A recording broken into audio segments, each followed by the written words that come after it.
Hello বন্ধুরা, কেমন আছো তোমরা সবাই? আশা করি অনেক অনেক ভালোই আছো। আর তোমাদের ভালোবাসায় আমিও অনেক ভালো আছি, কারণ তোমরা আমাকে যে পরিমাণে ভালোবাসা দিয়েছ এবং সাপোর্ট দিয়েছ তা আমি কোনোদিন ভুলতে পারবো না। তাই তোমাদেরকে মজা দেওয়ার জন্য আবারও একটি নতুন গল্প নিয়ে হাজির হলাম। গল্পটি শোনার মতো, আশা করি তোমাদের দাঁড়িয়ে যাবে এবং তোমরা হাতের কাজ করতে সবাই হেডফোন নিয়ে বসে যাও। যদি আমার গল্প শুনে মজা পাও তাহলে অবশ্যই আমার চ্যানেলটি সাবস্ক্রাইব করবে। তো চলো বন্ধুরা, আমরা কথা না বাড়িয়ে আসল গল্পে চলে যাই। আজ তৃতীয় দিন। সেই ছেলে রেস্টুরেন্টে বসে একটানা আমার দিকে তাকিয়েছিল। আমি অনেক নার্ভাস পেয়েছিলাম। মানালির একটি রেস্টুরেন্টে খাতা নিয়ে বসেছিলেন। যে রেস্তোরাঁ অর্ডার দেয় সে আমাকে শুধু বলে এবং টাকাও, আমি সেখানে এটি গ্রহণ করতাম এবং তারপরে তাদের অর্ডারটি কাগজে লিখে তাদের দিয়ে দিতাম। তারপর পিটার তাদের কাছ থেকে স্লিপ নিয়ে খাবার পরিবেশন করতেন। এই ছেলেটি গত 3 দিন ধরে মাত্র 1 কাপ কফির অর্ডার দিত এবং অবশ্যই সে আমার সামনে টেবিলে ছিল, কিন্তু গিয়ে বসবে, কফি খাবে আর আমার দিকে তাকিয়ে থাকবে। মানালিতে বাইরের আবহাওয়া রাবো মাস ধরে ঠান্ডা থাকে, তবে এটি ছিল জানুয়ারি মাস এবং তুষারপাত তার শীর্ষে ছিল, তাই অনেক কম লোকই রেস্তোরাঁ আসতেন এবং বেশিরভাগ লোক তাদের হোটেলের ঘরে থাকতেন। আমি নিজের ভিতরে থাকতে পছন্দ করতাম, কিন্তু এই শীতের মৌসুমে যখন সেখানে কিছু লোক বসে থাকত, সেই ব্যক্তিটি প্রতিদিন আসতেন, গ্লাভস, লবঙ্গ ইত্যাদি সব কিছু পরে তিনি আসতেন এবং আসতেন। আমার সামনের টেবিলে বসো। আজ ঠান্ডার তীব্রতা বেশি ছিল। বাইরে তুষারপাত হচ্ছে, যে কারণে ওয়েটাররাও রেস্তোরাঁ পৌঁছাতে পারছিলেন না। ওই সময় রেস্টুরেন্টে শুধু আমিই ছিলাম এবং সেটির মালিকও সেখানে ছিলেন। তিনি আমাকে বলছিলেন, কিছু লোকের অর্ডার পূর্ণ করে রেস্তোরাঁ বন্ধ করে আপনিও চলে যেতে পারেন। হ্যাঁ, শেষ ব্যক্তিটি চলে যাওয়ার জন্য প্রস্তুত ছিল যখন ছেলেটি ভিতরে এসে আমার সামনে দাঁড়িয়ে বলল সে 1 কাপ কফি চাই। আমি বললাম, স্টাফরা আজ ঠান্ডার কারণে পৌঁছাতে পারেনি, রেস্তোরাঁটি তাড়াতাড়ি বন্ধ হয়ে যাওয়ার সম্ভাবনা রয়েছে, তুমি চাইলে অন্য কোথাও যাও। আমার কথায় কফি খাও। সে আমার দিকে অনেক রাগী চোখে তাকিয়ে বলল, আমি এখানকার কফি অনেক পছন্দ করি, তাই দয়া করে পরিবেশন করুন। এই বলে তিনি আমার সামনের চেয়ারে বসে পড়লেন। আমি বাধ্য হলাম তার জন্য কফি বানাতে। এটা বানানোর পর আমি তাকে দিলাম এবং সামনের কাউন্টারে দাঁড়িয়ে এই ব্যক্তির কফি খাওয়ার জন্য এবং রেস্তোরাঁ বন্ধ করে ফিরে আসার জন্য অপেক্ষা করতে থাকলাম। কিন্তু সে অনেক অবসরে কফির মগগুলো ভরে নিচ্ছিল এবং কোনো বিবেচনা ছাড়াই আমার দিকে তাকিয়েছিল। যেন কফি শেষ, সে আরেকটা কফির অর্ডার দিল। আমি তাকে বললাম, খারাপ আবহাওয়ার খবর এসেছে এবং আমার বাড়ি এখান থেকে বেশ দূরে, কিন্তু সে যেন কিছুই শুনছে না। এখন সন্ধ্যা। ব্যাপারটা আরও গভীর হয়ে যাচ্ছিল। আমি বারবার হাতের ঘড়ির দিকে তাকাচ্ছিলাম যে কখন এই লোকটি যেতে হবে এবং আমিও ফিরে যাব, কিন্তু সেই লোকটি সম্ভবত অনেক দেরি ছিল।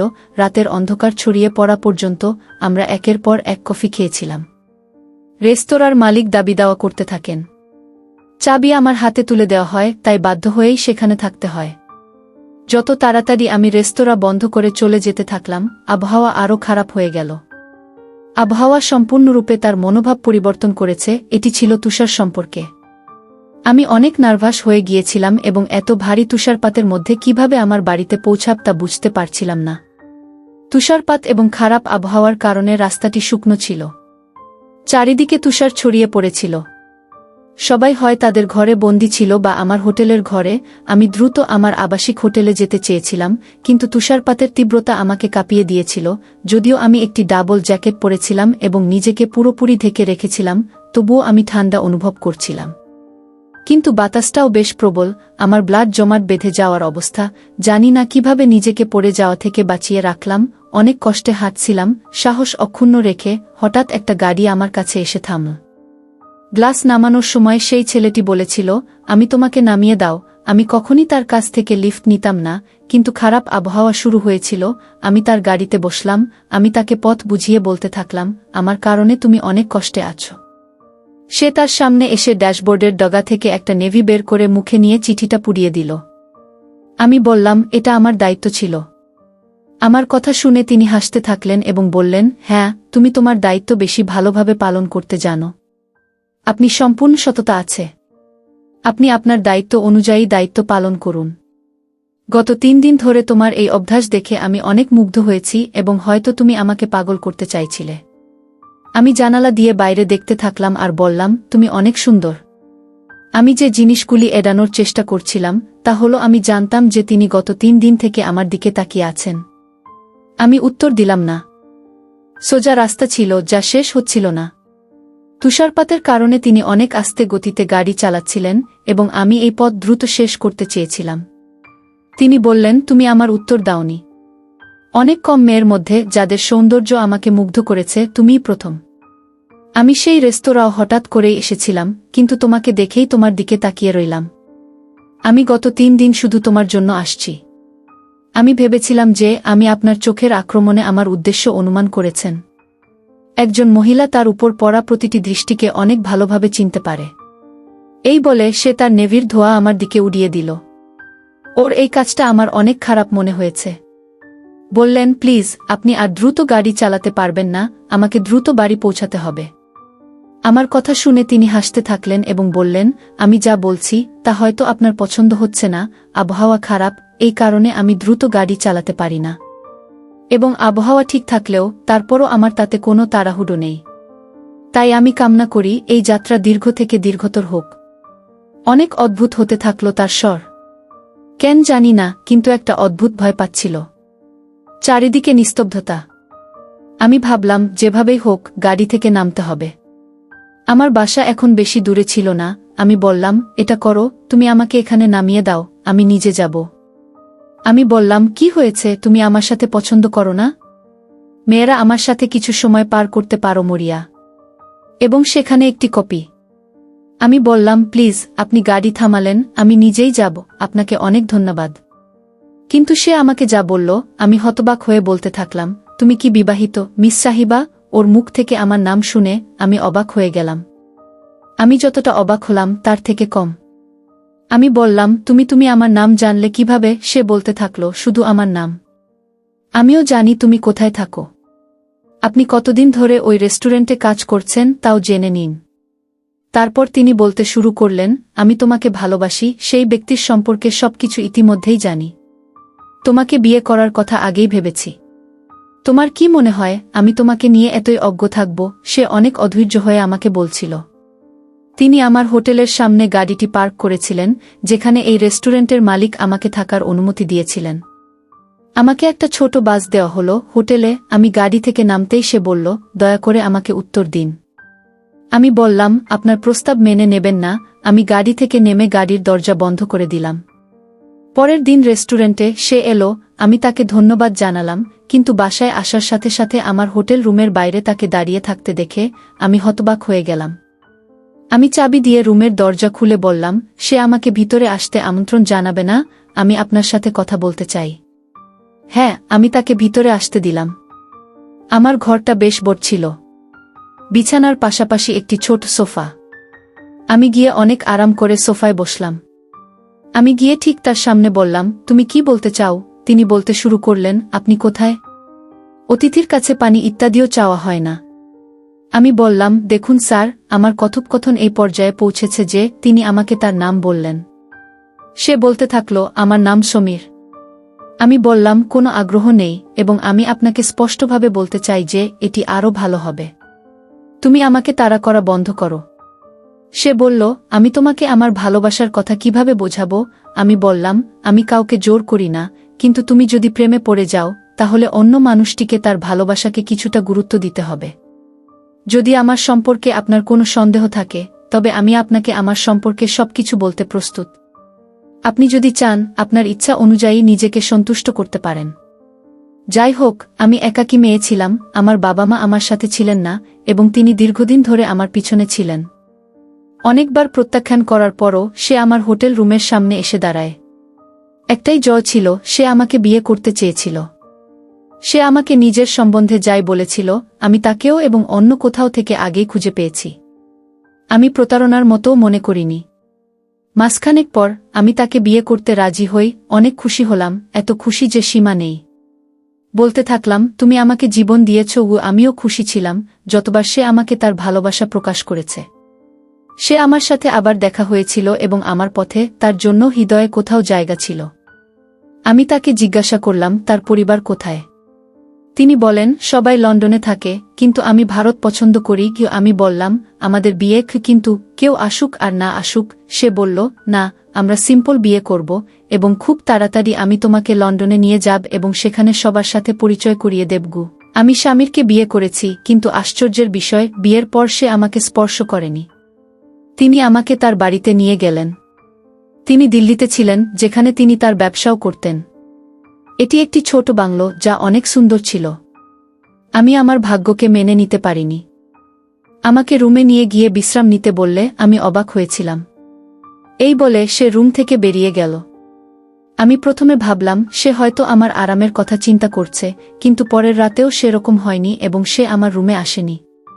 দিনের বেলা সে আমার সাথে এমনভাবে কথা বলতো যেন সবকিছু স্বাভাবিক, কিন্তু রাতে সে আমার কাছাকাছি আসেনি। আমি অবাক হয়েছিলাম, কারণ সে যেভাবে তার হতাশার কথা বলতেন এবং হতাশ হয়ে পড়েছিলাম। আমি ভেবেছিলাম যে আমাদের বিয়ে হয়ে গেলেই সে আমার উপর তার ভালোবাসার বর্ষণ করবে, কিন্তু তা হয়নি। ৮ দিন পার হয়ে গেলেও তার রুটিনে কোনো পরিবর্তন আসেনি। এটা কোনো ব্যাপার না।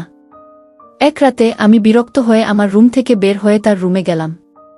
সে নেভি খাচ্ছিল। আমি ওর হাত থেকে নেভিটা ধরে নিভিয়ে দিলাম। আমি তার পাশে বসে জিজ্ঞেস করলাম, কি ব্যাপার? তুমি এখনো ঘুমাওনি? আমি বললাম, তুমি আমাকে বিয়ে করলে কেন? আমার কথা শুনে বেশ গম্ভীরভাবে আমার দিকে কিছুক্ষণ তাকিয়ে থেকে জিজ্ঞেস করলেন, কেন, কি হয়েছে? আমি কি তোমার কোনো চাহিদা পূরণ করি না? আমার কোনো কিছুর অভাব আছে? মাথা নাড়ল, না গি, এটা কোনো কিছুর কথা নয়, কিন্তু বিয়ের পর যেভাবে তুমি দাবিদার ছিলে সেভাবে তোমাকে ভালোবাসার প্রকাশ করতে দেখিনি। শুনে আমি হাসতে থাকলাম এবং বললাম, তুমি কি ধরনের অভিব্যক্তি চাও? তোমার পিছনে ঘুরতে গিয়ে কি ভারতীয় গান গাইব? নাকি তোমার সাথে নাচতে হবে? বলুন তো। তার কথায় আমি কি করে মুখ দিয়ে বলবো যে তোমার খোকা, তোমার উপর আমার কিছু অধিকার আছে? তখন ভাবলাম হয়তো তাই হবে। আস্তে আস্তে ভালো হয়ে যাবে। কিন্তু আমার মা এই পৃথিবী ছেড়ে চলে গেছেন। তিনি আমার সাথে অনেক ভালোবাসতেন, কিন্তু সে আমার কাছে আসেনি। এখন আমি তাকে ভালোবাসতে শুরু করেছি, তাই মা, এটা অনেক হয়। আমি এক রাতে অনেক ভালোভাবে প্রস্তুত হয়েছিলাম। আমি একটি কালো রঙের শাড়ি পরেছিলাম, সম্পূর্ণ মেকআপও করেছি এবং আমার চুল খোলা রেখেছিলাম। তিনি ঘরে প্রবেশ করার সাথে সাথেই আমি এসে বসলাম। সাথে সাথে তিনি আমার দিকে এক নজর তাকালেন। তিনি চোখের পলক ফেলতে ভুলে গেলেন। ভাবছিলাম হয়তো এটাই আমার ছোট্ট সে আমার দিকে অনেকক্ষণ তাকিয়ে থাকলেও সাথে সাথে সতর্ক হয়ে গেল। তারপর দ্রুত চোখ পাল্টে ফেললেন। তার এই মনোভাব আমারও ভালো মনে হয়েছে। ডিনার সেরে সাথে সাথে আমি আমার রুমে হাঁটতে থাকলাম। তারপর ওর হাত ধরে বললাম, কি ব্যাপার, তোমার ভালোবাসা শেষ হয়ে গেছে? ও বলতে থাকলো, না হলে করব। এখনো তোমাকে অনেক ভালোবাসি। আমি তোমাকে প্রতিদিন বলি, তোমাকে বলেছি, কিন্তু তুমি আমাকে উপলব্ধি করো না। মিয়া, তোমার স্ত্রীর সাথে সম্পর্কের কিছু চাহিদা আছে এবং তুমি এই সব বিষয়ে অজানা নও। গিয়ে আমার কথা শুনে হঠাৎ রেগে গিয়ে বলল। ভাবলাম, কি চাও? অধিকার চাই? তাহলে এসো, তোমার অধিকার দেই। সে অনেক রাগে আমার হাত ধরে বাইরে নিয়ে গেল। আমি অবাক হয়ে গেলাম যে সে আমাকে কোথায় নিয়ে যাচ্ছে।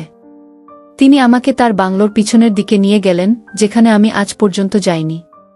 সেখানে যাইনি কি জানি পিছনে কি আছে, কিন্তু সেখানে একটা কবর দেখে প্রাণ হারালাম। সে আমাকে সেই কবরের কাছে এনে ছুঁড়ে মারে এবং বলল, আমি তোমাকে এই জন্য বিয়ে করেছি। আমি বুঝতে পেরেছি যে আপনি এটি নষ্ট করেছেন। কি এই কথা শুনেও আমার শাশুড়ি ভাবতে থাকলেন, কে সেই লোক?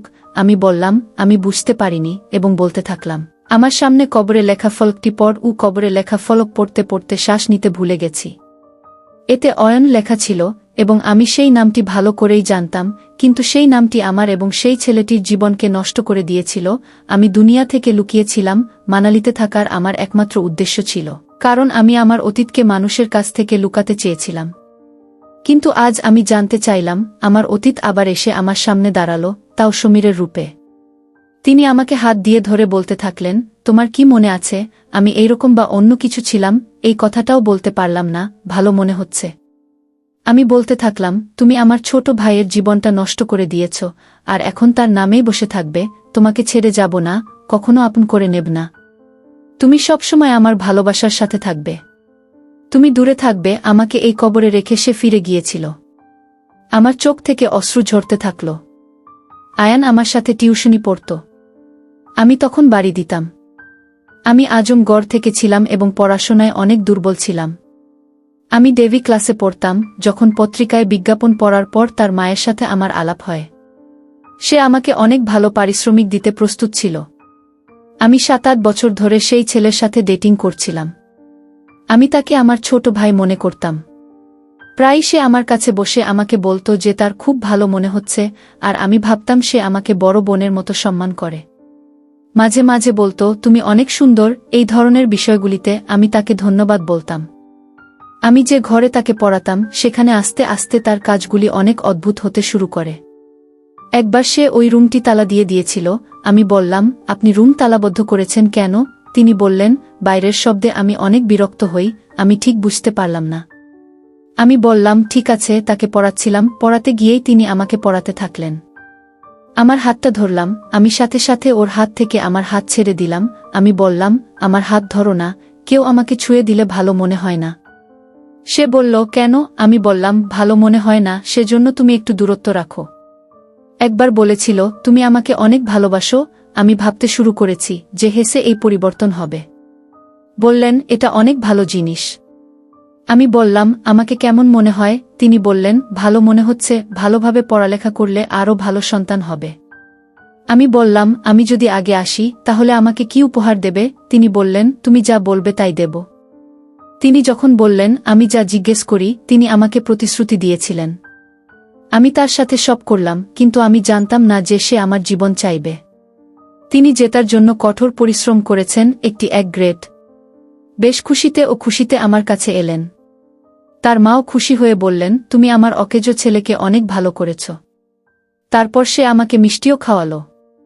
ওর স্তব্ধতা থেকে বেরিয়ে আসতেই আয়ান বলতে থাকল, আমার রুমে আয়, তোমাকে আমার অনেক দরকার। তিনি কথা বলতে চাইলেন, আমার হাত ধরে আমাকে তার রুমে নিয়ে গেলেন, দরজা লক করে দিলেন। তারপর বললেন, তোমার মনে আছে, তুমি বলেছিলে যে আমি ভালো রেজাল্ট করলে তুমি আমাকে আমার পছন্দের কিছু দেবে? আমি বললাম, হ্যাঁ, বলো কি আপনি চান? তারপর তিনি বলেন, আমি তোমাকে চাই, বলে সে তার ওয়ার্ডরোব খুলে আমাকে সেই হাস্যকর শর্টসগুলোর একটি দিল। আমি তাকে দেখে অবাক। সে বলল, এটা আমার অনুরোধ, আমি তোমাকে এই পোশাকে দেখতে চাই। সে একথা বললে আমি তার মুখে রেগে মারলাম। সে আমাকে মারল। আমি বললাম, তুমি কি বলছো? সে বলতে থাকল, আমি তোমাকে ভালোবেসে ফেলেছি, আমি তোমাকে বিয়ে করতে চাই। এই কথা শুনে আমি আরও রেগে যেতে থাকলাম। বললাম, তোমার খারাপ কথা বন্ধ করো, তোমার লজ্জা করে না? সে বলল, কার লজ্জা? এটা একটা সহজ কথা। তিনি বলতে শুরু করলেন, আমি তোমার মতো, তাই বলেছিলাম আমি তোমাকে ভালোবাসি। সে অন্য কিছু বলতে থাকল, কিন্তু আমি তার কথা শুনিনি। তারপরে সে যা বলেছিল তা আমি ভাবতেও পারিনি। বন্ধুরা, এই গল্পটি অসম্পূর্ণ। আমি আপনাকে শীঘ্রই এর দ্বিতীয় অংশ দেব। এরকম ভালো ভালো গল্প শুনতে আমাদের চ্যানেলটি সাবস্ক্রাইব করুন।